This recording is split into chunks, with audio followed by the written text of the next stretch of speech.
हरित क्रांतीचे प्रणेते एम.एस. स्वामीनाथन यांच्या जन्मशताब्दीनिमित्त नवी दिल्लीत आयोजित एम.एस. स्वामीनाथन शताब्दी आंतरराष्ट्रीय संमेलनाचं उद्घाटन आज पंतप्रधान नरेंद्र मोदी करणार आहेत.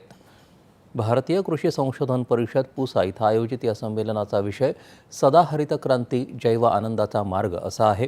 देशातील हरित क्रांतीचे प्रणेते आणि अन्न सुरक्षा संकल्पनेचे जनक डॉक्टर एम.एस. स्वामीनाथन यांच्या जन्मशताब्दी वर्षानिमित्त एम.एस. स्वामीनाथन संशोधन संस्थेनं कृषी मंत्रालय, भारतीय कृषी संशोधन मंडळ आणि राष्ट्रीय कृषी विज्ञान संस्थेच्या सहकार्यानं ही 3 दिवसीय परिषद आयोजित केली आहे.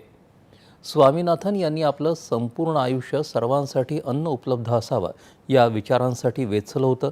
या विचाराभोवती संमेलनाची संकल्पना केंद्रित असून यात शास्त्रज्ञ, धोरणकर्ते आणि इतर भागीदार सदा हरित क्रांतीवर चर्चा करतील.